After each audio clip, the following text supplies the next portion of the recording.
ਹਾਲੇ ਤੱਕ ਦੀ ਜਿਹੜੀ ਮੇਰੀ ਖੁਦ ਨਵਿਸ਼ਤ ਹੈ ਇਹਦੇ ਚ ਪਹਿਲੇ 5 ਕਿਸ਼ਤਾਂ ਹੋ ਚੁੱਕੀਆਂ ਨੇ ਔਰ ਇਹ ਛठी ਕਿਸ਼ਤ ਹੈ। ਔਰ ਪਾਕਿਸਤਾਨ ਬਣ ਚੁੱਕਾ ਹੈ। 1947 ਦੀ ਵੰਡ ਹੋ ਚੁੱਕੀ ਹੈ। ਇਹ ਬਹਿਸ ਹੁਣ ਪਿੱਛੇ ਰਹਿ ਗਈ, ਇਹਨੂੰ ਕਰਨ ਦੀ ਲੋੜ ਨਹੀਂ ਕਿ ਇਹ ਇਸਲਾਮ ਦੇ ਨਾਂ ਤੇ ਬਣਿਆ ਜਾਂ ਇਹ ਸੈਕੂਲਰ ਬਣਿਆ ਜਾਂ ਇਹਦੇ ਚ ਕਿਹਦਾ ਕੀ ਕਸੂਰ ਸੀ, ਕਿਹਦੀ ਕੀ ਕੰਟਰੀਬਿਊਸ਼ਨ ਸੀ। ਕੋਈ ਫਰੰਗੀ ਨੇ ਧੋਖਾ ਕੀਤਾ, ਕੋਈ ਹਿੰਦੂਆਂ ਨੇ ਕੀਤਾ, ਕੋਈ ਸਾਡੇ ਕਸੂਰ ਸਨ, ਜਾਂ ਇਹ ਬੜੀ ਅੱਲਾ ਦੀ ਬਹੁਤ ਬੜੀ ਨਿਮਤ ਲੱਭ ਗਈ। ਇਹ ਜੋ ਵੀ ਸੀ, ਅਸੀਂ ਉਸ ਤੋਂ ਬਾਅਦ ਇਹਦੇ ਨਾਲ ਕੀ ਕੀਤਾ ਉਹ ਤਾਰੀਖ ਲਿਖੇਗੀ ਕਿ ਅਸੀਂ ਸਪੁੱਤਰ ਸਾਂ ਜਾਂ ਅਸੀਂ ਕਪੁੱਤਰ ਸਾਂ। ਸਪੁੱਤਰ ਉਹ ਹੁੰਦਾ ਹੈ ਜਿਹੜਾ ਕਿ ਆਪਣੇ ਜਿਹੜੀ ਮਿਰਾਸ ਹੁੰਦੀ ਹੈ, ਜਿਹੜੀ ਉਹਨੂੰ ਉਹਦੀਆਂ ਪਹਿਲੀਆਂ ਨਸਲਾਂ ਤੋਂ ਮੁੰਤਕਿਲ ਹੁੰਦੀ ਹੈ, ਉਹਦੇ ਵਿੱਚ ਕੋਈ ਵਾਧਾ ਕਰਦਾ, ਕੋਈ ਉਹਦੇ 'ਚ ਬਿਹਤਰੀ ਲਿਆਉਂਦਾ ਹੈ।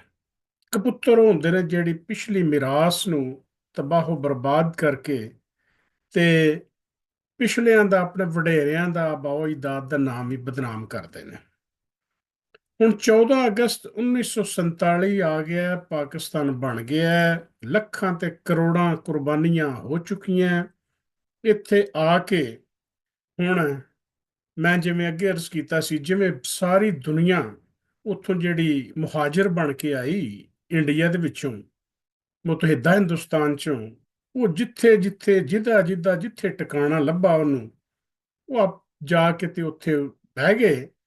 ਤੇ ਫੇਰ ਇੱਕ ਮਰਹਲਾ ਸ਼ੁਰੂ ਹੋਇਆ ਕਲੇਮਾਂ ਦਾ, ਕਿ ਜਿਹੜੇ ਪਿੱਛੋਂ ਮੁਹਾਜਰ ਬਣ ਕੇ ਆਏ ਸਨ ਨਾ, ਉਹ ਪਿੱਛੋਂ ਜਿਹੜਾ ਉਹਨਾਂ ਦਾ ਤਹਿਸੀਲ ਤੇ ਪਟਵਾਰਖਾਨੇ ਤੇ ਉਹ ਸਾਰਾ ਨਿਜ਼ਾਮ ਸੀ ਨਾ, ਉਹਨਾਂ ਨੇ ਉਹ ਕਲੇਮ ਜਿਹੜੇ ਨੇ ਲੈਣੇ ਸਨ ਇੱਥੇ ਕਿ ਜੀ ਮੇਰੀ ਜ਼ਮੀਨ ਉੱਥੇ 1 ਮੁਰੱਬਾ ਸੀ, ਫਲਾਣੇ ਦੀ ਜ਼ਮੀਨ 2 ਕਿੱਲੇ ਸੀ, ਮੇਰੀ ਪ੍ਰਾਪਰਟੀ ਉੱਥੇ ਸ਼ਹਿਰੀ ਸੀ ਤੇ ਉਹ ਇੰਨੀ ਪ੍ਰਾਪਰਟੀ ਸੀ, ਮੈਂ ਉੱਥੇ ਤਜਾਰਤ ਕਰਨਾ ਸਾਂ। ਜੋ ਜੋ ਵੀ ਕਿਸੇ ਦਾ ਉੱਥੇ ਕਾਰੋਬਾਰ ਸੀ ਪਿੱਛੇ ਮੁਤਹਿਦਾ ਇੰਡੀਆ 'ਚ, ਭਾਵੇਂ ਉਹ ਗੁਰਦਾਸਪੁਰ, ਹੁਸ਼ਿਆਰਪੁਰ, ਜਲੰਧਰ, ਅੰਮ੍ਰਿਤਸਰ, ਜਿੱਥੋਂ ਵੀ ਉਹ ਆਏ ਸਨ, ਉਹ ਇੱਥੇ ਆ ਕੇ ਜਿਹੜੇ ਤਹਿਸੀਲਾਂ ਤੇ ਪਟਵਾਰਖਾਨੇ ਤੇ ਡਿਪਟੀ ਕਮਿਸ਼ਨਰ ਸਨ, ਉਹਨਾਂ ਦੇ ਦਫ਼ਤਰਾਂ ਦੇ ਵਿੱਚ ਚੱਕਰ ਲਾਉਣੇ ਪੈਂਦੇ ਸਨ ਤੇ ਉਹ ਕਲੇਮ ਦਾਖਲ ਕੀਤੇ ਜਾਂਦੇ ਸਨ। ਤੇ ਫਿਰ ਉਹਦੇ ਤੇ ਮਿਲ ਮਿਲਾ ਕੇ ਅਸਲਾਮ ਅਲੈਕਮ ਵਾਲੇਕਮ ਸਲਾਮ, ਜਿਹੜਾ ਵੀ ਉਸ ਵਕਤ ਦਾ ਕਲੈਰੀਕਲ ਸਟਾਫ ਸੀ ਜਾਂ ਜਿਹੜੀ ਇੰਤਜ਼ਾਮੀਆ ਸੀ, ਉਹਨੂੰ ਪਟਵਾਰਖਾਨੇ ਜਾਂ ਤਹਿਸੀਲਾਂ ਦੇ ਵਿੱਚ ਉਹਨਾਂ ਨੂੰ ਮਿਲ ਮੁਲ ਕੇ ਤੋਂ ਸਾਰਾ ਇਹ ਕੀਤਾ ਜਾਂਦਾ ਸੀ ਕਿ ਕਲੇਮ ਪਵਾਏ ਜਾਂਦੇ ਸਨ। ਉਹ ਕਿਸੇ ਨੂੰ ਕੁਝ ਕਲੇਮ ਪੈ ਗਏ, ਕਿਸੇ ਨੂੰ ਕੋਈ ਕਲੇਮ ਨਾ ਪਏ, ਕਿਸੇ ਦੀ ਜ਼ਮੀਨ ਜਿਹੜੀ ਹੈ, ਮਿਸਾਲ ਦੇ ਤੌਰ ਤੇ ਸਾਡੇ ਜਿਹੜੇ ਹੈਗੇ ਸਨ ਅੱਬਾ ਜੀ ਹੋਰਾਂ ਦੇ ਨਾਨਕੇ, ਜਿਵੇਂ ਮੈਂ ਦੱਸਿਆ ਤੁਹਾਨੂੰ ਕਿ ਉਹ ਗੋਜਰੇ ਦੇ ਲਾਗੇ ਬਰਿਆਰਾਂ ਪਿੰਡ ਤੇ ਉੱਥੇ ਆ ਕੇ ਤੇ ਸੈੱਟ ਹੋਏ। ਤੇ ਅੱਬਾ ਜੀ ਮੈਂ ਤੁਹਾਨੂੰ ਦੱਸਿਆ ਕਿ ਉਹ ਕੀਤੀ ਤੇ ਉਹਨਾਂ 5 ਮਾਤਾਂ ਹੀ ਸਨ, ਲੇਕਿਨ ਉਹਨਾਂ ਨੂੰ ਅਰਬੀ, ਫਾਰਸੀ ਤੇ ਇਹਦਾ ਬੜਾ ਪਤਾ ਸੀ ਤੇ ਲੋਕਾਂ ਨੂੰ ਮਿਲਣ ਗਿਲਣ ਦਾ ਪਤਾ ਸੀ। ਤੇ ਚੌਧਰ ਦੀ ਪੱਗ ਵੱਡੇ ਪੁੱਤਰ ਸਨ ਆਪਣੇ ਪਿਓ ਦੇ, ਤੇ ਉਹ ਪਿਓ ਨੇ ਆਖਿਆ, ਯਾਨੀ ਸਾਡੇ ਦਾਦਾ ਜੀ ਨੇ ਅੱਬਾ ਜੀ ਨੂੰ ਆਖਿਆ ਕਿ ਅਬਦੁਲ ਅਜ਼ੀਜ਼, ਤੂੰ ਇੰਜ ਕਰਕੇ ਹੁਣ ਇਹ ਜਿਹੜੇ ਬਾਜਵੇ ਆਏ ਨੇ ਨਾ, ਇਹਨਾਂ ਦੇ ਕਲੇਮ ਪੁੱਤਰ ਪਵਾ, ਤੂੰ ਪੜ੍ਹਿਆ ਲਿਖਿਆ ਹੈਗਾ। ਅੱਬਾ ਜੀ ਨੇ ਆਖਿਆ ਜੀ ਠੀਕ ਹੈ, ਮੈਂ ਪਵਾ ਦਿੰਦਾ। ਹੁਣ ਅੱਬਾ ਜੀ ਉਹ ਕਲੇਮ ਪਵਾਉਣ ਵਾਸਤੇ ਜਿਹੜਾ, ਜ਼ਾਹਿਰ ਹੈ ਕਿ ਉਹਨਾਂ ਨੂੰ ਕਦੀ ਉਦੋਂ ਤਹਿਸੀਲ ਕਹਿੰਦੇ ਨੇ ਸ਼ੋਰਕੋਟ ਹੁੰਦੀ ਸੀ ਕਿਤੇ, ਉਹ ਸ਼ੋਰਕੋਟ ਆਉਣਾ ਜਾਣਾ, ਆਉਣਾ ਜਾਣਾ, ਆਉਣਾ ਜਾਣਾ, ਤੇ ਉਹ ਜ਼ਮੀਨਾਂ ਜ਼ਮੂਨਾਂ ਪੈਂਦੀਆਂ ਪਾਉਂਦੀਆਂ, ਕੋਈ ਕਹਿੰਦੇ ਨੇ ਉਧਰ ਦਰਿਆਏ ਚਨਾਬ ਦੇ ਕੰਢੇ, ਕੱਦੀ ਜਿਹਨੂੰ ਆਉਂਦੇ ਸਨ, ਕੱਚੇ ਦਾ ਇਲਾਕਾ, ਉਸ ਇਲਾਕੇ 'ਚ ਕੁਝ ਪੈ ਗਈਆਂ, ਕੁਝ ਇੱਥੇ ਪੈ ਗਈਆਂ, ਜਿੱਥੇ ਜਿੱਥੇ ਜਿੰਨਾ ਜਿੰਨਾ ਥਾਂ ਲੱਭਾ ਤੇ ਉਹ ਕਲੇਮ ਜਿਹੜੇ ਨੇ ਉਹ ਪਵਾਏ ਗਏ। ਕਲੇਮ ਪਵਾ ਕੇ ਪਰ ਸੈਟਲਮੈਂਟ ਹੁੰਦਿਆਂ ਸਾਲ 2 ਸਾਲ 4 ਸਾਲ ਉਹ ਲੱਗ ਗਏ, ਕਿ ਜਿੱਥੇ ਜਿੱਥੇ ਜਿਹੜੇ ਜਿਹੜੇ ਪਿੰਡਾਂ ਦੇ ਵਿੱਚ ਲੋਕਾਂ ਨੇ ਸੈਟਲ ਹੋਣਾ ਸੀ ਉਹ ਹੋ ਗਏ। ਉਦੋਂ ਵੀ ਜਿਹਨੂੰ ਕਹਿੰਦੇ ਨਾ ਕਿ ਇਹ ਵੱਡੀ ਤੇ ਜਾਂ ਚੱਟੀ ਰਿਸ਼ਵਤ, ਇਹ ਉਦੋਂ ਵੀ ਚੱਲਦੀ ਸੀ। ਲੇਕਿਨ ਜਿਹੜਾ ਹੁਣ ਅਸੀਂ ਸਿਲਸਿਲਾ ਸ਼ੁਰੂ ਕਰ ਦਿੱਤਾ ਹੈ, ਜਿਸ ਹਿਸਾਬ ਨਾਲ 70-80 ਸਾਲਾਂ ਦੇ ਨੇੜੇ ਨੇੜੇ ਲੱਗੇ ਆ ਸਾਡੀ ਉਮਰ ਪਾਕਿਸਤਾਨ ਦੀ, ਉਹ ਗੱਲ ਨਹੀਂ ਸੀ। ਲੇਕਿਨ ਵੱਡੀ ਚੱਟੀ ਉਦੋਂ ਵੀ ਹੈ ਸੀ, ਮੇਲ ਮਿਲਾਪ ਉਦੋਂ ਵੀ ਹੈ ਸੀ। ਉਹ ਖੈਰ ਅੱਬਾ ਜੀ ਨੇ ਉਹ ਸਾਰਾ ਜਿਹੜਾ ਉਹਨਾਂ ਦੇ ਬਹੁਤੀਆਂ ਜ਼ਮੀਨਾਂ ਜ਼ਮੂਨੀਆਂ ਜਿਹੜੀਆਂ ਆਪਣੇ ਨਾਨਕਿਆਂ ਦੀਆਂ, ਤੇ ਉਹ ਅੱਬਾ ਹੀ ਦੱਸਦੇ ਨੇ ਕਿ ਅਸੀਂ ਉਹ ਜਾਣਾ, ਤੇ ਉੱਥੋਂ ਵਕਤਨ ਫੋਕਤਨ ਉਹ ਠੇਕੇ ਤੇ ਉੱਥੇ ਜ਼ਮੀਨ ਦੇ ਛੜੀ, ਤੇ ਉਹ ਕੱਧੀ ਤੇ ਜਾਣਾ, ਤੇ ਦਰਿਆ ਦੇ ਵਿੱਚ ਹੁੰਦੀਆਂ ਸਨ ਬੇੜੀਆਂ। ਬੇੜੀਆਂ ਮੈਂ ਇੱਥੇ ਦੱਸਦਾ ਜਿਵੇਂ ਕਿ ਦੋ ਕਿਸੇ ਵਿਅਕਤੀ ਹੁੰਦੀ ਨੇ ਕਸ਼ਤੀ। ਉਹ ਕਸ਼ਤੀ ਇਹ ਹੁੰਦੀ ਹੈ ਕਿ ਉਹ ਬਾਜ਼ਾਬਤਾ ਸਟਰਕਚਰਡ ਕਸ਼ਤੀ ਹੁੰਦੀ ਹੈ ਜਿਹੜੀ ਬਣਾਈ ਜਾਂਦੀ ਹੈ, ਤੇ ਉਹ ਤੋਂ ਘੱਟ ਹੁੰਦੀਆਂ ਨੇ ਬੇੜੀਆਂ ਹੁੰਦੀਆਂ ਸਨ, ਵੰਝਾਂ ਵੁੰਝਾਂ ਦੀਆਂ, ਜਿਹੜਾ ਨਾ ਬੰਨ ਬੁੰਨ ਕੇ ਤੋਂ ਬਣਾਈਆਂ ਹੁੰਦੀਆਂ ਸਨ। ਇੱਕ ਕੰਢੇ ਤੋਂ ਜਿਹੜਾ ਹੈ ਉਹ ਸਵਾਰੀਆਂ ਲੱਦਣੀਆਂ, ਤੇ ਦਰਿਆ ਦੇ ਦੂਸਰੇ ਕੰਢੇ ਤੇ ਜ਼ਮੀਨ ਸੀ, ਉੱਥੇ ਜਾ ਕੇ ਤੇ ਉੱਥੇ ਕੋਈ ਦਿਹਾੜੀ ਡੰਗ ਰਹਿਣਾ। ਤੇ ਜਿਹੜੇ ਮਜ਼ਾਰੇ ਹੁੰਦੇ ਸਨ, ਉਹ ਬਜ਼ੁਰਗ ਦੱਸਦੇ ਨੇ ਵੀ ਕਦੀ ਉਹਨਾਂ ਕੋਲੋਂ ਮੱਛੀ ਲੈ ਆਉਣੀ, ਕਦੀ ਕੋਈ ਸ਼ੈ ਲੈ ਆਉਣੀ। ਇੱਕ ਚੰਗਾ ਮੇਲ ਮਿਲਾਪ ਹੁੰਦਾ ਸੀ। ਤੇ ਉਦੋਂ ਆ ਲਾਰੀਆਂ ਲੂਰੀਆਂ ਬੱਸਾਂ ਜਿਹੜੀਆਂ ਹੁੰਦੀਆਂ ਨੇ, ਉਹਨੂੰ ਉਦੋਂ ਬੱਸਾਂ ਨੂੰ ਲਾਰੀਆਂ ਆਉਂਦੇ ਸੀ। ਇਹ ਲਾਰੀਆਂ ਲੂਰੀਆਂ ਨਹੀਂ ਸਨ ਚੱਲਦੀਆਂ ਹੁੰਦੀਆਂ। ਤੇ ਸਾਡੇ ਉੱਥੋਂ ਜਿਹੜਾ ਸ਼ੋਰਕੋਟ ਹੈ, ਅਗਰ ਸਾਈਕਲਾਂ ਸੂਕਲਾਂ ਤੇ ਵੀ ਜਾਓ ਨਾ ਤੁਸੀਂ, ਜਾਂ ਘੋੜੀਆਂ ਤੇ ਉਦੋਂ ਜਾਂਦੇ ਹੁੰਦੇ ਸਨ, ਤੇ ਉਹ ਕੋਈ ਪੈਂਡਾ ਜਿਹੜਾ ਨਾ ਕੋਈ ਤਕਰੀਬਨ 60-70 ਕਿਲੋਮੀਟਰ ਦਾ ਇਸ ਤਰ੍ਹਾਂ ਪੈ ਜਾਂਦਾ ਸੀ, ਬਲਕਿ ਕਦੀ ਇਸ ਤੋਂ ਵੱਧ ਵੀ ਪੈ ਜਾਂਦਾ ਸੀ। ਤੁਹਾਨੂੰ ਪਤਾ ਦਰਿਆ ਜਿਹੜਾ ਹੁਣ ਉਹ ਦਰਿਆਏ ਚਨਾਬ, ਇਹ ਹੁਣ ਸ਼ੋਰਕੋਟ ਦੇ ਤੇ ਗੜ੍ਹ ਮਹਾਰਾਜ ਦੇ ਵਿਚਕਾਰਾਂ ਦੀ ਵਗਦਾ ਹੈ। ਤੇ ਉੱਥੇ ਹੀ ਕੱਢੀ ਹੁੰਦੀ ਸੀ, ਉੱਥੇ ਹੀ ਬੇੜੀਆਂ ਤੇ ਬਹਿ ਕੇ ਤੇ ਜਾਂ ਉਗਾਂ ਜਿਹੜਾ ਕ੍ਰਾਸ ਕਰ ਜਾਂਦੇ ਸੀ। ਖੈਰ, ਮੈਨੂੰ ਇੱਥੇ ਯਾਦ ਆ ਗਈ ਇਹ ਗੱਲ ਕਿ ਅੱਲਾਹ ਤਾਲਾ ਕੁਰਾਨ ਪਾਕ 'ਚ ਬੜਾ ਕਲੀਅਰ ਕੱਟ ਲਿਖਿਆ ਹੈ ਕਿ ਤੁਸੀਂ ਵਹਿੰਦੇ ਨਹੀਂ ਆਪਣੇ ਜਿਹੜੇ ਤੁਹਾਡੇ ਦਾਦੇ ਪੜਦਾਦੇ ਦੇ ਜਾਂ ਉਸ ਤੋਂ ਵੀ ਨਗੜ ਦਾਦੇ ਦੇ ਘਰ ਹੁੰਦੇ ਸਨ, ਉਹ ਕਿੱਥੇ ਨੇ, ਤੇ ਉਹਨਾਂ 'ਚ ਹੁਣ ਕੌਣ ਰਹਿੰਦਾ ਹੈ? ਯਾਨੀ ਇਸ ਦੁਨੀਆ ਦੇ ਫਾਨੀ ਹੋਣ ਦੀ ਅੱਲਾਹ ਤਾਲਾ ਦੱਸਦੇ ਨੇ ਕਿ ਅਗਰ ਬਕਾ ਇਸ ਦੁਨੀਆ 'ਚ ਹੈ, ਤੇ ਸਿਰਫ ਰੱਬ ਦੀ ਜ਼ਾਤ ਨੂੰ, ਇਸ ਤੋਂ ਇਲਾਵਾ ਬਾਕੀ ਕਿਸੇ ਨਹੀਂ ਰਹਿਣਾ। ਉਹ ਫਿਰ ਵਾਕਿਆ ਹੀ ਅਸੀਂ ਵੇਖੀਏ ਨਾ, ਤੇ ਜ਼ਾਹਿਰ ਹੈ, ਮੈਂ ਅੱਗੇ ਅਰਜ਼ ਕੀਤਾ ਸੀ ਤੁਹਾਨੂੰ, ਮੈਂ ਦੁਬਾਰਾ ਫਿਰ ਦੁਹਰਾ ਦਿੰਦਾ ਇਸ ਵਾਸਤੇ ਕਿ ਹੁਣ ਤੇ ਆ ਗਏ ਨਾ ਫਾਈਲੋਜੈਨੇਟਿਕ ਟਰੀਜ਼ ਆ ਗਏ ਨੇ ਕਿ ਜਿਹੜੀ ਤਰੱਕੀ ਯਾਫਤਾ ਮਮਾਲਕ ਨੇ, ਉਹ 1 ਮਿੰਟ ਦੇ ਵਿੱਚੋਂ ਦੀ ਉਹ ਬਲੱਡ ਸੈਂਪਲ ਉਹਨਾਂ ਨੂੰ ਦਿਓ, ਤੇ ਉਹ ਪੂਰੀ ਬੰਦੇ ਦੀ ਨਸਲ ਤੋੜ ਤੱਕ, ਨਾ ਤੇ ਨਹੀਂ ਪਤਾ ਹੁੰਦਾ ਲੇਕਿਨ ਨਸਲ ਲੱਭ ਲੈਂਦੇ ਨੇ ਕਿ ਵੀ ਇਹ ਏਸ਼ੀਅਨ ਨੇ, ਇਹ ਜਿਹੜਾ ਇਹ ਅਮਰੀਕਨ ਨੇ, ਇਹ ਅਫਰੀਕਨ ਨੇ, ਇਹ ਕਿਹੜੀ ਨਸਲ ਦਾ ਬੰਦਾ ਹੈ। ਇਹ ਉਦੋਂ ਜ਼ਾਹਿਰ ਹੈ ਪੁਰਾਣੇ ਜ਼ਮਾਨੇ 'ਚ ਤੇ ਸਾਡੇ ਖਾਸ ਤੌਰ ਤੇ ਇੰਡੀਅਨ ਸਬ ਕੰਟੀਨੈਂਟ ਤੇ ਮਰਾਸੀ ਹੁੰਦੇ ਹਨ। Excuse me. ਉਹ ਮਰਾਸੀ ਜਿਹੜੇ ਨੇ ਉਹ ਦੱਸ ਦੂਸ ਦਿੰਦੇ ਸਨ। ਲੇਕਿਨ ਹੁਣ ਤੇ ਫਾਈਲੋਜੈਨੇਟਿਕ ਟਰੀਜ਼ ਜਿਹੜੇ ਨੇ ਉਹ ਤੇ ਸਾਇੰਟੀਫਿਕ ਬੁਨਿਆਦਾਂ ਤੇ, ਜਿਹੜਾ ਬਾਇਓਮੈਟ੍ਰਿਕਸ ਤੋਂ ਸ਼ੁਰੂ ਹੁੰਦਾ ਕੰਮ, ਬਲੱਡ ਦੇ ਵਿੱਚ ਤੁਹਾਡਾ ਜੈਨੇਟਿਕ ਮਟੀਰੀਅਲ ਸੈਂਪਲ ਲੈ ਕੇ ਤੋਂ ਇੱਕ ਸੈੱਲ ਦੀ ਜੈਨੇਟਿਕਸ ਕੱਢਦੇ ਆ ਬਾਇਓ ਇਨਫੋਰਮੈਟਿਕਸ, ਔਰ ਜਿਹੜੀ ਜੈਨੇਟਿਕਸ ਹੈਗੀ ਹੈ, ਇਹਨੂੰ ਪੜ੍ਹ ਕੇ ਉਹਦੇ ਫਾਈਲੋਜੈਨੇਟਿਕ ਟਰੀ ਬਣ ਜਾਂਦੇ ਨੇ ਕਿ ਬੰਦੇ ਨੂੰ ਰਲਾ ਦਿੰਦੇ ਨੇ ਵੀ ਕਿੱਥੋਂ ਟੁਰਿਆ ਸੀ, ਕਿੱਥੋਂ ਆਇਆ ਸੀ।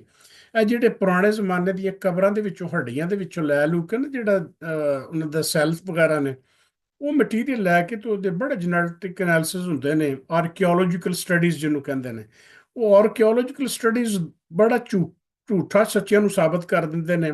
ਜਿਵੇਂ ਆਮ ਸਾਡੇ 'ਚ ਬਣਿਆ ਹੁੰਦਾ ਅੱਜ ਕੱਲ੍ਹ ਵੀ ਫਲਾਣਾ ਬੜਾ ਸੈਯਦ ਹੈ, ਔਰ ਇਹ ਸਾਰੇ ਸੈਯਦ ਨਹੀਂ ਹੁੰਦੇ। ਜਾਂ ਫਲਾਣਾ ਬੜਾ ਜੱਟ ਹੈ ਜੀ, ਰਾਜਪੂਤ ਹੈ, ਜਾਂ ਕਿਸੇ ਹੋਰ ਨਸਲ ਦਾ ਹੈ। ਉਹ ਆਰਕੀਓਲੋਜੀਕਲ ਜੈਨੇਟਿਕਸ ਜਿਹੜਾ ਜਰਨਲ ਵੀ ਹੈਗਾ ਨਾ, ਉਹਦੇ 'ਚ ਛਾਪਤੀਆਂ ਨੇ ਸ਼ਾਵਾਂ, ਔਰ ਉਹਦੇ 'ਚ ਝੂਠ ਸੱਚ ਸਭ ਸਾਰਾ ਸਾਹਮਣੇ ਆ ਜਾਂਦਾ ਵੀ ਇਹਨਾਂ ਦੇ ਆਬਾਓ ਅਜਦਾਦ ਅਸਲ ਇਹਨਾਂ ਦਾ ਕੀ ਸੀ, ਤੇ ਹੁਣ ਇਹ ਬਣੇ ਕੀ ਨੇ। ਬੜਾ ਚਾਨਣ ਹੋ ਜਾਂਦਾ ਹੈ। ਖੈਰ, ਸਾਡੇ ਤੇ ਜੋ ਬਜ਼ੁਰਗਾਂ ਨੇ ਦੱਸਿਆ ਫਾਈਲੋਜੈਨੇਟਿਕ ਟਰੀ, ਤੇ ਜ਼ਾਹਿਰ ਉਦੋਂ ਨਿਸ਼ਣ ਬਣਦੇ ਜਿਹੜਾ ਮਰਾਸੀਆਂ ਦੱਸਿਆ। ਤੇ ਉਹ ਆਮ ਤੌਰ ਤੇ ਜਿਹੜੀ ਕਲਿਆਣ ਮੈਂ ਤੁਹਾਨੂੰ ਦੱਸੀ ਸੀ, ਮਰਾਸੀ ਪੜ੍ਹਦੇ ਹੁੰਦੇ ਸਨ, ਮੇਰੇ ਵਿਆਹ ਤੇ ਪੜ੍ਹੀ ਸੀ, ਉਸ ਤੋਂ ਬਾਅਦ ਮੈਂ ਵੀ ਨਹੀਂ ਸੁਣੀ, ਕਿ ਜ਼ਫਰ ਅਬਦੁਲ ਅਜ਼ੀਜ਼ ਦਾ, ਅਬਦੁਲ ਅਜ਼ੀਜ਼ ਗੁਲਾਮ ਹੈਦਰ ਦਾ, ਤੇ ਗੁਲਾਮ ਹੈਦਰ ਜਿਹੜਾ ਉਹ ਅਮੀਰ ਅਹਿਮਦ ਦਾ, ਤੇ ਅਮੀਰ ਅਹਿਮਦ ਕਰਮਦਾਦ ਦਾ, ਤੇ ਕਰਮਦਾਦ ਖੁਦਾ ਯਾਰ ਦਾ, ਤੇ ਖੁਦਾ ਯਾਰ ਨੱਥੇ ਦਾ, ਤੇ ਨੱਥਾ ਜਿਹੜਾ ਖੇੜੇ ਦਾ, ਤੇ ਅੱਗੋਂ ਫਿਰ ਉਹ ਸਿੰਘ ਸ਼ੁਰੂ ਹੋ ਜਾਂਦੇ ਨੇ। ਔਰ ਮੈਂ ਵੇਖਿਆ ਸੀ 8 ਪੁਸ਼ਤਾਂ ਇਹ ਬਣਦੀਆਂ ਨੇ, ਤੇ ਅਗਰ 50-50 ਸਾਲ ਵੀ ਲਾਈਏ ਤੇ 400 ਸਾਲ ਇਹ ਬਣਦਾ ਹੈ। ਤੇ ਬਾਬਾ ਗੁਰੂ ਨਾਨਕਪੁਰਾ ਜਿਹਨੇ, ਬਾਬਾ ਗੁਰੂ ਨਾਨਕ ਸੀ ਨਾ ਜਿਹੜਾ, ਉਹਨਾਂ ਨੇ ਜਿਹੜਾ ਸ਼ੁਰੂ ਕੀਤਾ ਸੀ ਸਿੱਖ ਮਜ਼ਹਬ, ਉਹ 556 ਸਾਲ ਹੋ ਗਏ ਨੇ। 400 ਤੇ ਸਾਡੇ ਹੋ ਗਏ, ਤੇ ਉੱਤੇ 100 ਸਾਲ ਸਿੰਘ ਸੁੰਘ ਲੱਭ ਲਓ, ਸਾਰੇ ਸਰਦਾਰ ਹੀ ਸਾਂ ਅਸੀਂ ਵੀ। ਬਹਰਹਾਲ ਵਕਤ ਗੁਜ਼ਰਨ ਦੇ ਨਾਲ ਇਹ ਚੀਜ਼ਾਂ ਵੱਧਦੀਆਂ ਗਈਆਂ। ਮਕਸਦ ਗੱਲ ਕਰਨ ਦਾ, ਜਦੋਂ 47 ਚ ਪਾਕਿਸਤਾਨ ਬਣਿਆ, ਉਦੋਂ ਜ਼ਾਹਿਰ ਹੈ ਕਿ ਸਾਡੇ ਵੀ ਆਬਾਓ ਅਜਦਾਦ ਜਿਹੜੇ ਦਾਦੇ ਹੈਗੇ ਸਨ। ਤੁਹਾਨੂੰ ਮੈਂ ਦੱਸਿਆ ਕਿ ਇੱਕ ਸਾਡੇ ਜਿਹੜੇ ਦਾਦਾ ਦੀ ਗੁਲਾਮ ਹੈਦਰ, ਉਹਨਾਂ ਦੀ ਔਲਾਦ ਅੱਗੋਂ ਇਹ 5 ਪੁੱਤਰ ਸਨ। ਸਾਡੇ ਅੱਬਾ ਜੀ ਹੋ ਰਹੀ, ਤੇ ਦਾਦਾ ਜੀ ਦੇ ਸੱਕੇ ਭਰਾ ਜਿਹੜੇ ਬਾਬਾ ਜੀ ਸ਼ਾਹਦੀਨ ਸਾਹਿਬ ਸਨ, ਉਹਨਾਂ ਦੀ ਵੀ ਔਲਾਦ ਇਸ ਤਰ੍ਹਾਂ ਬਾਬਾ ਜੀ ਮੁਹੰਮਦ ਅਲੀ ਸਨ, ਤੇ ਫਿਰ ਬਾਬਾ ਜੀ ਸ਼ਫੀ ਸਨ, ਤੇ ਫਿਰ ਚਾਚਾ ਜੀ ਸਦੀਕ ਸਨ, ਤੇ ਚਾਚਾ ਜੀ ਅੱਲਾ ਰਖ ਸਨ। ਇਹ ਉਹਨਾਂ ਦੀ ਔਲਾਦ ਦੇ ਵਿੱਚੋਂ ਉਹ ਹੈਗੇ ਸਨ, ਤੇ ਅੱਗੋਂ ਜ਼ਾਹਰ ਉਹਨਾਂ ਦੀ ਵੀ ਔਲਾਦਾਂ। ਇਹ ਹੁਣ ਚਾਚੇ ਬਾਬੇ ਦੇ ਪੁੱਤਰ, ਇਹ ਸਾਰੇ ਇੱਕ ਹੀ ਹਵੇਲੀ 'ਚ ਇੱਕ ਹੀ ਘਰ ਦੇ ਵਿੱਚ ਰਹਿੰਦੇ ਹੁੰਦੇ ਸਨ। ਤੇ ਜਿਵੇਂ ਜਿਵੇਂ ਵਿਥਾਂ ਪਈਆਂ ਔਰ ਟੱਬਰ ਵਧੇ, ਤੇ ਫਿਰ ਇਹ ਹਵੇਲੀਆਂ ਤੇ ਘਰ ਵੀ ਵੱਖਰੇ ਹੁੰਦੇ ਗਏ। ਇਹ ਤੇ ਕੁਦਰਤ ਦੇ ਕੰਮ ਨੇ। ਇਹ ਸਾਰੇ ਇਕੱਠੇ ਤੇ ਸਾਰੀ ਉਮਰ ਨਹੀਂ ਰਹਿ ਸਕਦੇ। ਇਸ ਤੋਂ ਵੀ ਤਾਂ ਚੱਲੇ ਜਾਓ ਤੇ ਬਾਬਾ ਜਲਾਲ, ਜਿਹੜਾ ਸਾਡੇ ਸਾਡੇ ਪੜਦਾਦਾ ਜੀ ਦਾ ਨਾਂ ਅਮੀਰ ਅਹਿਮਦ ਸੀ, ਤੇ ਸਾਡੇ ਪੜਦਾਦਾ ਜੀ ਦੇ ਭਾਈ ਦਾ ਨਾਂ ਜਲਾਲ ਅਹਿਮਦ ਸੀ। ਤੇ ਜਲਾਲ ਅਹਿਮਦ ਦੇ ਵੀ ਮੈਂ ਤੁਹਾਨੂੰ ਦੱਸਿਆ ਸੀ ਕਿ ਉਹ ਪੁੱਤਰ ਜਿਹੜੇ ਨੇ ਬਾਬਾ ਜੀ ਹਸਨ ਮੁਹੰਮਦ, ਤੇ ਬਾਬਾ ਜੀ ਗੁਲਾਮ ਕਾਦਰ, ਤੇ ਬਾਬਾ ਜੀ ਜਾਨ ਮੁਹੰਮਦ, ਤੇ ਇਸੇ ਤਰ੍ਹਾਂ ਬਾਬਾ ਜੀ ਗੁਲਾਮ ਮੁਹੰਮਦ, ਤੇ ਬਾਬਾ ਜੀ ਅਬਦੁਲ ਕਰੀਮ ਸਨ। ਉਹ ਉਹਨਾਂ ਦੀਆਂ ਔਲਾਦਾਂ ਵੀ ਵੱਖਰੀਆਂ ਸੀ। ਤੇ ਜ਼ਾਹਿਰ ਹੈ ਉਹ ਜਿਹੜੇ ਬਾਬਾ ਜੀ ਅਮੀਰ ਅਹਿਮਦ ਸਾਡੇ ਪੜਦਾਦਾ ਜੀ, ਤੇ ਬਾਬਾ ਜੀ ਜਲਾਲ ਅਹਿਮਦ ਵੀ ਦੋ ਸੱਕੇ ਭਰਾ ਸਨ, ਤੇ ਇਹ ਵੀ ਇਕੱਠੇ ਹੀ ਰਹਿੰਦੇ ਹੋਣੇ ਨੇ। ਲੇਕਿਨ ਪਿੰਡਾਂ ਦੇ ਪਿੰਡ ਵਸ ਗਏ, ਅੱਗੋਂ ਆਬਾਦੀਆਂ ਵੱਧਦੀਆਂ ਰਹੀਆਂ।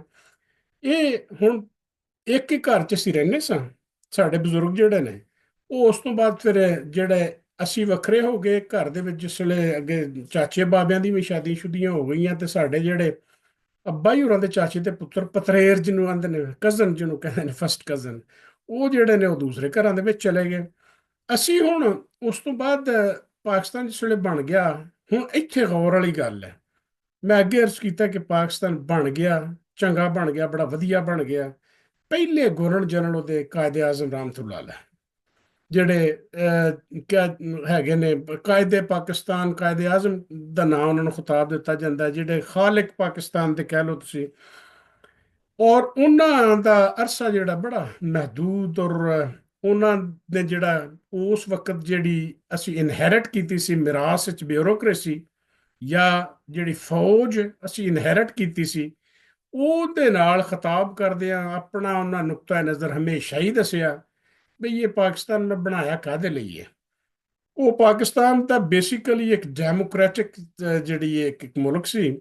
ਔਰ ਇਹ ਡੈਮੋਕ੍ਰੇਸੀ ਦਾ ਮਤਲਬ ਇਹ ਹੈ ਕਿ ਵੋਟ ਦੇਣ ਦਾ ਹੱਕ ਹਾਸਲ ਹੈ, ਤੇ ਜਿਹੜਾ ਫੈਸਲਾ ਆਵਾਮ ਨੇ ਕਰਨਾ ਹੈ ਨਾ, ਹੁਕਮਰਾਨ ਉਹਨੇ ਬਣਨਾ ਹੈ। ਇਹ ਗੱਲਾਂ ਹੁਣ ਉਸ ਇਨਹੈਰਿਟਡ ਬਿਊਰੋਕ੍ਰੇਸੀ ਤੁਹਾਨੂੰ ਪਤਾ, ਇੱਕ ਤੇ ਅੰਗਰੇਜ਼ ਦੀ ਚੰਡੀ, ਉਹਨਾਂ ਅੰਗਰੇਜ਼ ਦੇ ਬਦਲੇ ਸਾਡੇ ਕੋਲ ਅੱਗੋਂ ਲੈਣੇ ਸਨ। ਇਸੇ ਤਰ੍ਹਾਂ ਜਿਹੜੀ ਫੌਜ ਇਨਹੈਰਿਟ ਕਰਕੇ ਸਾਨੂੰ ਮਿਲੀ ਉਦੋਂ ਦੀ, ਉਹਦੇ ਵਿੱਚ ਵੀ ਸੂਰਤ-ਹਾਲ, ਕੋਈ ਮਾਈਂਡ ਸੈਟ ਉਹਦਾ ਵੀ ਇਹ ਸੀ। ਇਹ ਉਧਰੋਂ ਜਾਗੀਰਦਾਰ ਤੇ ਬਿਊਰੋਕ੍ਰੇਸੀ, ਤੇ ਇਹ ਜਿਹੜੀ ਤੁਸੀਂ ਫੌਜ ਕਹਿ ਲਓ, ਜਿਹੜੀ ਇਹ ਸਾਨੂੰ ਮਿਰਾਸ 'ਚ ਮਿਲੀ, ਇਹਨਾਂ ਤਿੰਨਾਂ ਦਾ ਤਗੜੀਆਂ ਪਾਰਟੀਆਂ ਸਨ, ਤਿੰਨਾਂ ਦਾ ਹੀ ਗੱਠਜੋੜ ਇੱਕ ਦੂਸਰੇ ਚੌਥੇ ਸਾਲ ਦੇ ਵਿੱਚ ਹੀ ਸ਼ੁਰੂ ਹੋ ਗਿਆ। ਬਾਬਾ ਜੀ ਜਿਹੜੇ ਨੇ ਉਹ ਜਿਸ ਕਸਮ ਪੁਰਸੀ 'ਚ ਰੁਖਸਤ ਹੋਏ, ਤੁਹਾਨੂੰ ਪਤਾ ਕਿ ਉਹ ਕੋਇਟੇ ਗਏ ਤੇ ਜ਼ਿਆਰਤ 'ਚ ਠਹਿਰਾਇਆ। ਉਹਨਾਂ ਨੂੰ ਮਸ਼ਵਰਾ ਦਿੱਤਾ ਗਿਆ ਤੁਹਾਨੂੰ ਟੀਬੀ ਹੈਗੀ ਹੈ, ਤੇ ਤੁਸੀਂ ਇਹ ਜ਼ਿਆਰਤ 'ਚ ਠੰਡੇ ਮੁਲਕ 'ਚ ਰਵੋ, ਜਗ੍ਹਾ 'ਚ ਰਵੋ, ਇਹ ਬਲੋਚਿਸਤਾਨ ਦੇ ਵਿੱਚ, ਤੇ ਤੁਹਾਨੂੰ ਇੱਥੇ ਜਿਹੜਾ ਸ਼ਿਫਾ ਰੱਬ ਦੇਗਾ, ਤੇ ਫਿਰ ਜਦੋਂ ਠੀਕ ਹੋ ਜਾਓ ਤੇ ਫਿਰ ਤੁਸੀਂ ਜਿਹੜਾ ਇਹ ਆ ਜਿਓ। ਤੇ ਦਾਰੁਲ ਖਲਾਫਾ ਉਦੋਂ ਕਰਾਚੀ ਹੁੰਦਾ ਸੀ, ਇਸਲਾਮਾਬਾਦ ਉਦੋਂ ਦਾਰੁਲ ਖਲਾਫਾ ਨਹੀਂ ਸੀ ਹੁੰਦਾ, ਉਦੋਂ ਕਰਾਚੀ ਕੈਪੀਟਲ ਹੁੰਦਾ ਸੀ ਪਾਕਿਸਤਾਨ ਦਾ। ਔਰ ਇਹ 1 ਯੂਨਿਟ ਸੀ ਉਦੋਂ, ਇਹ ਸੂਬੇ ਵੱਖਰੇ ਵੱਖਰੇ ਨਹੀਂ ਸਨ ਹੈਗੇ। 1 ਯੂਨਿਟ ਬਾਅਦ ਚ ਆ ਕੇ ਫਿਰ ਇਹ ਟੁੱਟਦਾ ਰਿਹਾ, ਇੱਕ ਤੇ ਸੂਬੇ ਬਣਦੇ ਰਹੇ, ਪੰਜਾਬ, ਸਿੰਧ, ਬਲੋਚਿਸਤਾਨ, ਤੇ ਖੈਬਰ ਪਖਤੂਨਖਵਾ, ਤੇ ਬਾਕੀ ਆ ਜਿਹੜਾ ਕਸ਼ਮੀਰ, ਗਿਲਗਿਤ ਬਲਤਿਸਤਾਨ, ਇਹ ਜਿਹੜਾ ਇਹ ਡਿਸਪਿਊਟਡ ਟੈਰੀਟਰੀਜ਼ ਦੋਵੇਂ ਸ਼ਾਮਿਲ ਸਨ ਵਿੱਚ ਇਹਦੇ। ਖੈਰ, ਬਾਬਾ ਜੀ ਜਿਹੜੇ ਨੇ ਉਹ ਰੁਖਸਤ ਹੋ ਗਏ। ਉਸ ਤੋਂ ਬਾਅਦ ਜਿਹੜਾ ਉਹ ਲਿਆਕਤ ਅਲੀ ਖਾਨ ਸਾਹਿਬ ਤਸ਼ਰੀਫ ਲਿਆਏ, ਔਰ ਲਿਆਕਤ ਅਲੀ ਖਾਨ ਸਾਹਿਬ ਦੀ ਵੀ ਗੱਲ ਤੇ ਉਹ ਸੀ ਨਾ, ਕਿ ਜਿਹੜੇ ਮੈਂ ਕਿਹਾ ਕਿ ਫਰੰਗੀ ਨੇ ਸਾਡੇ ਕੋਲ ਬਦਲਾ ਲਿਆ, ਕਿ ਫਸਾਦ ਦਾ ਮੁੱਢ ਬਣ ਗਿਆ, ਇੰਜ ਵੰਡਿਆ ਇਹਨੂੰ ਮੁਤਹਿਦਾ ਹਿੰਦੁਸਤਾਨ ਨੂੰ, ਕਿ ਅੱਜ ਤੱਕ ਵੀ ਉਹ ਕੁੱਟ ਕਟਾਪਾ ਜਾਰੀ ਹੈ ਤੇ ਲੜਾਈ ਜਾਰੀ ਹੈ। ਖੈਰ, ਉਹ ਲਿਆਕਤ ਅਲੀ ਖਾਨ ਵੀ ਉਸੇ ਹੀ ਜਿਹੜਾ ਟਰਾਈਐਂਗਲ ਹੈਗਾ, ਜਾਗੀਰਦਾਰ ਤੇ ਜਿਹੜੀ ਫੌਜ ਤੇ ਜਿਹੜੀ ਬਿਊਰੋਕ੍ਰੇਸੀ ਹੈ। ਮੈਂ ਫਿਰ ਦੁਬਾਰਾ ਅਰਜ਼ ਕਰਨਾ ਕਿ ਇਹ ਸਾਰੇ ਬਿਊਰੋਕ੍ਰੇਸੀ ਵਾਲੇ ਔਰ ਇਹ ਸਾਰੇ ਫੌਜ, ਇਹ ਚੂੰਕਿ ਅੰਗਰੇਜ਼ ਦੇ ਥੱਲੇ ਕੰਮ ਕਰਦੇ ਹੁੰਦੇ ਸਨ, ਤੇ ਅੰਗਰੇਜ਼ ਵਾਲੀਆਂ ਉਹਦੇ ਸਾਹਮਣੇ ਤੇ ਬੋਲਦੇ ਨਹੀਂ ਸਨ। ਲੇਕਿਨ ਇਹਨਾਂ ਨੇ ਅੰਗਰੇਜ਼ ਨੂੰ ਵੇਖਿਆ ਸੀ ਕਿ ਅੰਗਰੇਜ਼ ਨੇ ਹਕੂਮਤ ਕਿਵੇਂ ਕੀਤੀ ਹੈ। ਇਹਨਾਂ ਨੇ ਇਹ ਗੱਲ ਜ਼ਰੂਰ ਸਿੱਖੀ ਸੀ ਉਹਦੇ ਕੋਲੋਂ, ਕਿ ਜੀ ਇਹ ਛਿੱਤਰਪੌਲਾ ਜਾਂ ਮਾੜਾ ਚੰਗਾ ਕਰ ਕੁਰ ਕੇ ਖਿੱਚ ਖਿਚਾ ਕੇ ਤੇ ਸਾਜ਼ਿਸ਼ਾਂ ਸੂਜ਼ਿਸ਼ਾਂ ਕਰਕੇ ਤੇ ਆਪਣਾ ਇੱਕ ਕਲਾਬੀ ਬਣਾਉਣਾ ਹੈ। ਉਹਦੇ ਵਿੱਚ ਕੋਈ ਹੁਕਮਰਾਨੀ ਵਾਲੀ ਸੂਰਤ ਹਾਲ ਨਹੀਂ ਆਉਣੀ। ਉੱਤੇ ਉੱਤੇ ਹੀ ਇਹ ਇਹਨਾਂ ਦੇ ਰਾਬਤੇ ਅੰਗਰੇਜ਼ਾਂ ਨਾਲ ਬ੍ਰਿਟਿਸ਼ਰਸ ਦੇ ਨਾਲ ਪਾਕਿਸਤਾਨ ਬਣਨ ਤੋਂ ਬਾਅਦ ਵੀ ਕਾਇਮ ਰਹੇ। ਫਿਰ ਜਿਹੜੀ ਕਹਿੰਦੇ ਨਾ ਕਿ ਖੁਦ ਮੁਖਤਾਰ ਰਿਆਸਤ ਬਣ ਗਈ ਜੀ, ਪਾਕਿਸਤਾਨ ਬਣ ਗਿਆ। ਤੇ ਇਹ ਖੁਦ ਮੁਖਤਾਰ ਦਰਅਸਲ ਕਦੀ ਰਹੀ ਨਹੀਂ, ਪਹਿਲੇ 2-4 ਸਾਲਾਂ ਦੇ ਵਿੱਚ ਹੀ ਕੰਮ ਸ਼ੁਰੂ ਹੋ ਗਿਆ। ਜਿਹੜੀਆਂ ਇੰਟਰਨੈਸ਼ਨਲ ਪਾਵਰਸ ਨੇ ਨਾ, ਉਹਨਾਂ ਦੀ ਵੰਡ ਵਡਾਈ ਸ਼ੁਰੂ ਹੋ ਗਈ। ਤੇ ਸਾਡੇ ਜਿਹੜੇ ਜਿਨ੍ਹਾਂ ਦੇ ਤਲਕ ਅੰਗਰੇਜ਼ਾਂ ਨਾਲ ਸਨ, ਜਿਹੜੇ ਉਹਨਾਂ ਦੀਆਂ ਫੌਜਾਂ 'ਚ ਰਹੇ, ਜਿਹੜੇ ਉਹਨਾਂ ਦੇ ਬਿਊਰੋਕਰੇਟ ਰਹੇ, ਉਹਨਾਂ ਦੇ ਰਾਬਤੇ ਨਹੀਂ ਟੁੱਟੇ ਉਹਨਾਂ ਦੇ ਨਾਲ। ਤੇ ਅਸੀਂ ਫੇਰ ਜੁੜ ਗਏ ਜਾ ਕੇ ਉਹਨਾਂ ਅੰਗਰੇਜ਼ਾਂ ਦੇ ਨਾਲ ਹੀ। ਫਰਕ ਥੋੜਾ ਜਿਹਾ ਇਹ ਪੈ ਗਿਆ ਕਿ ਬ੍ਰਿਟਿਸ਼ਰਸ ਵੀ ਅੰਗਰੇਜ਼ ਸਨ, ਸਹੀ ਜੈਨੂਅਨ ਅੰਗਰੇਜ਼ ਜਿਹੜੇ ਨੇ। ਲੇਕਿਨ ਜਿਹੜੇ ਅਮਰੀਕਾ ਵਾਲੇ ਸਨ, ਉਹ ਵੀ ਉਹਨਾਂ ਦੇ ਭੈਣ ਭਰਾ ਕਹਿ ਲਓ ਤੁਸੀਂ, ਗੋਰੇ ਹੀ ਸਨ। ਲੇਕਿਨ ਜ਼ਾਹਿਰ ਹੈ ਕਿ ਉਹ ਜਿਹੜੀ ਨਸਲ ਜਿਹੜੀ ਬ੍ਰਿਟਿਸ਼ਰਸ ਦੀ, ਉਹ ਨਸਲ ਤੇ ਨਹੀਂ ਸੀ ਹੈਗੀ। ਲੇਕਿਨ ਅਮਰੀਕਾ ਉਹ ਪੁਰਾਣਾ ਮੁਲਕ ਸੀ, ਉਹ ਤਾਕਤਵਰ ਸੀ। ਅਸੀਂ ਆਪਣਾ ਇਨਸਾਰ ਤੇ ਵਧਾਉਂਦੇ ਵਧਾਉਂਦੇ ਵਧਾਉਂਦੇ ਸਾਡਾ ਜਿਹੜਾ ਵੀ ਆਸ਼ੀਰਵਾਦ ਸਾਨੂੰ ਉੱਥੋਂ ਮਿਲਣੀ, ਉਹ ਹੀ ਸਾਡਾ ਹੁਕਮਰਾਨ ਜਿਹੜਾ ਹੈ, ਉਹ ਬਣਨਾ ਸ਼ੁਰੂ ਹੋ ਗਿਆ। 1942 ਦੇ ਵਿੱਚ ਮਸਲਨ ਮੇਰੇ ਵੱਡੇ ਭਾਈ ਚੌਧਰੀ ਮੁਹੰਮਦ ਅਸਲਮ ਰੰਧਾਵਾ ਸਾਹਿਬ ਅਲਹਮਦੁਲਿਲਾ ਹਯਾਤ ਨੇ, ਉਹ ਜਿਹੜਾ ਉਹ ਸਟੇਟ ਬੈਂਕ ਦੇ ਵਿੱਚ ਰਿਟਾਇਰ ਹੋਏ ਡਿਪਟੀ ਚੀਫ ਮੈਨੇਜਰ। ਤੇ ਹੁਣ ਅੱਜ ਕੱਲ ਜਿਹੜਾ ਉਹ ਰਿਟਾਇਰਡ ਲਾਈਫ ਗੁਜ਼ਾਰ ਰਹੇ ਨੇ, ਜ਼ਈਫ ਹੋ ਚੁੱਕੇ ਨੇ ਮਾਸ਼ਾਅੱਲਾ, 82-84 ਸਾਲ ਉਹਨਾਂ ਦੀ ਉਮਰ ਹੋ ਚੁੱਕੀ ਹੈ। ਤੇ ਉਹ ਜਿਹੜੇ ਨੇ ਸਭ ਵੱਡੇ ਬੇਟੇ ਮੇਰੇ ਅੱਬਾ ਜੀ ਦੇ, ਉਹ ਸਨ ਚੌਧਰੀ ਮੁਹੰਮਦ ਅਸਲਮ ਸਾਹਿਬ। ਔਰ ਚੌਧਰੀ ਮੁਹੰਮਦ ਅਸਲਮ ਸਾਹਿਬ ਜਿਹੜੇ ਨੇ, ਉਹ 42 ਪਾਕਿਸਤਾਨ ਬਣਨ ਤੋਂ 5 ਸਾਲ ਪਹਿਲੋਂ ਪੈਦਾ ਹੋਏ। ਤੇ ਉਹਨਾਂ ਤੋਂ ਛੋਟੇ ਚੌਧਰੀ ਸਨਾਉल्लाह ਮਰਹੂਮ, ਉਹ ਮੇਰੇ ਵੱਡੇ ਭਾਈ ਸਨ ਦੂਸਰੇ ਨੰਬਰ ਤੇ। ਉਹ ਵੀ ਸਟੇਟ ਬੈਂਕ ਚੋਂ ਰਿਟਾਇਰ ਹੋਏ, ਉਹ 2005 ਚ ਵਫਾਤ ਪਾ ਗਏ ਸਨ। ਅੱਗੋਂ ਉਹਨਾਂ ਦੇ ਬੱਚੇ ਜਿਹੜੇ ਨੇ, ਉਹ ਅਲਹਮਦੁਲਿਲਾ ਠੀਕ ਨੇ, ਵੈਲ ਸੈਟ ਨੇ, ਉਹ ਵੀ ਮੁਲਤਾਨ ਦੇ ਇਲਾਕੇ 'ਚ ਹੀ ਰਹਿੰਦੇ ਨੇ।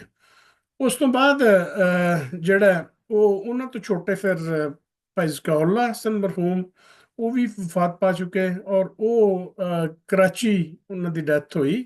ਉਹ ਜਿਹੜਾ ਕਿ ਸਾਡੇ ਇੱਥੇ ਆਮ ਤੌਰ ਤੇ MQM ਦੇ ਰੌਲੇ ਸ਼ੌਲਿਆਂ ਦੇ ਵਿੱਚ ਉਹ ਜਿਹੜਾ ਉਹਦਾ ਸ਼ਿਕਾਰ ਹੋ ਗਏ, ਕਿਉਂਕਿ ਕਾਰੋਬਾਰ ਚੰਗਾ ਸੀ ਉਹਨਾਂ ਦਾ, ਤੇ ਉਹਨੂੰ ਕੋਈ ਭੱਥਾ ਮੰਗਦੇ ਹੁੰਦੇ ਸੀ ਉੱਥੋਂ ਦੇ ਲੋਕੀ। ਉਹ ਹੌਲੀ ਹੌਲੀ ਪਤਾ ਲੱਗਦਾ ਹੀ ਜਾਂਦਾ ਵੀ ਉਹ ਉਦੋਂ ਤਾਂ ਨਹੀਂ ਸੀ ਪਤਾ ਲੱਗਦਾ ਕਿ ਸੱਚੀ ਮੁੱਚ ਕਸੂਰਵਾਰ ਕੌਣ ਹੈ, ਪਰ ਹੁਣ ਤੇ ਅੰਦਾਜ਼ੇ ਹੁੰਦੇ ਨੇ ਵੀ ਕਸੂਰਵਾਰ ਕੌਣ ਹੈਗਾ। ਉਹ ਖੈਰ ਨਾਂ ਤੇ MQM ਦਾ ਹੀ ਲੱਗਾ, ਉਹ ਕੋਈ ਉਹਨਾਂ ਨੇ ਕੀਤਾ। ਲੇਕਿਨ ਜੋ ਅੱਲਾ ਨੂੰ ਮਨਜ਼ੂਰ ਸੀ ਰਾਵਾਂ ਤੇ ਉਹੀ ਹੁੰਦੀਆਂ ਨਾ। ਉਸ ਤੋਂ ਬਾਅਦ ਜਿਹੜਾ ਉਹ ਮੇਰੀ ਇੱਕ ਭੈਣ ਸੀ ਉਹਨਾਂ ਤੋਂ ਛੋਟੀ। ਤੇ ਫਿਰ ਮੇਰਾ ਜੰਮ ਜਿਹੜਾ ਨਾ, ਇਹ ਹਾੜ ਦਾ ਤੁਹਾਨੂੰ ਮੈਂ ਦੱਸਿਆ ਹਾੜ ਦਾ। ਉਦੋਂ ਐ ਨਹੀਂ ਸੀ ਹੁੰਦਾ ਤਾਰੀਖਾਂ ਪੱਕੀਆਂ ਵੀ ਕਿਹੜੀਆਂ ਤਾਰੀਖਾਂ ਹੈਗੀਆਂ ਨੇ। ਉਦੋਂ ਤੇ ਇਹੋ ਹੀ ਹੁੰਦਾ ਸੀ ਨਾ ਵੀ ਕਦੋਂ ਜੰਮਿਆ ਸੀ। ਇਹ ਜੀ ਮੈਂ ਜਦੋਂ ਲੋਟੀਆਂ ਪਈਆਂ ਸਨ, ਜਾਂ ਇਹ ਆਖਣਾ ਜਦੋਂ ਉਹ ਜੰਗੇ ਅਜ਼ੀਮ ਜਿਹੜੀ ਲੱਗੀ ਉਦੋਂ ਮੈਂ ਜੰਮਿਆ ਸਾਂ। ਤੇ ਮੈਂ ਜੰਮਿਆ ਜਦੋਂ ਸਾਲ ਹੋਇਆ ਸੀ ਅਯੂਬ ਖਾਨ ਸਾਹਿਬ ਦੇ ਮਾਰਸ਼ਲ ਲਾ ਨੂੰ। ਤੇ ਉਸ ਤੋਂ ਬਾਅਦ ਜਿਹੜਾ ਜੂਨ ਬੌਰਨ ਜਿਹੜਾ ਉਹ ਮੈਂ ਹੈਗਾ ਸਾਂ। ਤੇ ਇਹ ਹੁਣ ਇੱਥੋਂ ਤੱਕ ਦੀ ਸਟੋਰੀ। ਤੇ ਮੈਂ ਆਪਣੇ ਭਰਾਵਾਂ ਚੌਂ ਦੇ ਵਿੱਚੋਂ ਹੀ ਛੋਟਾ ਸਾਂ। ਤੇ ਅਲਹਮਦੁਲਿਲਾ ਇੱਥੇ ਇਹਨੂੰ ਬ੍ਰੇਕ ਲਾਉਂਦੇ ਆ। ਤੇ ਹੁਣ ਅੱਗੋਂ ਚੱਸ ਆਏਗੀ ਮੇਰੇ ਸਫ਼ਰ ਦੀ, ਮੇਰੇ ਅੱਗੋਂ ਦਾ ਸਾਰਾ ਤਰੀਕਾਕਾਰ ਕਿੱਥੋਂ ਕਿੱਥੋਂ ਚੱਲਿਆ, ਕਿੱਥੇ ਕਿੱਥੇ ਗਿਆ। ਇੱਥੇ ਮੈਂ ਇੱਕ ਲਫ਼ਜ਼ ਤੇ ਤੁਹਾਡੀ ਗੋਸ਼ਗੁਜ਼ਾਰ ਕਰਾਂਗਾ ਕਿ ਦੋ ਚੀਜ਼ਾਂ ਨੇ। ਇੱਕ ਕਹਿੰਦੇ ਨੇ ਸਫ਼ਰ ਵਸੀਲਾ ਜ਼ਫਰ ਹੈ, ਇੱਕ ਕਹਿੰਦੇ ਨੇ ਸਫ਼ਰ ਸਕਰ ਹੈ। ਉਹ ਸਫ਼ਰ ਵਸੀਲਾ ਜ਼ਫਰ ਦਾ ਮਤਲਬ ਹੈ ਸਫ਼ਰ ਜਿੰਨਾ ਕਰੋਗੇ ਉਹ ਕਾਮਯਾਬੀ ਦਾ ਇੱਕ ਵਸੀਲਾ ਹੈ। ਤੇ ਸਫ਼ਰ ਸਕਰ ਹੈ ਉਹ ਇੰਜ ਜਿਵੇਂ ਸਫ਼ਰ ਦੋਜ਼ਖ ਹੈ, ਕਿ ਬੜੀਆਂ ਮੁਸ਼ਕਲਾਤ ਹੁੰਦੀਆਂ ਨੇ ਸਫ਼ਰ ਦੀਆਂ। ਲਓ ਜੀ, ਇਨਸ਼ਾਅੱਲਾ ਅਗਲੀ ਅਸੀਂ ਕਿਸ਼ਤ 'ਚ ਜਿਹੜਾ ਹੈ ਉਹ ਫਿਰ ਮਿਲਣਾ ਹੈ।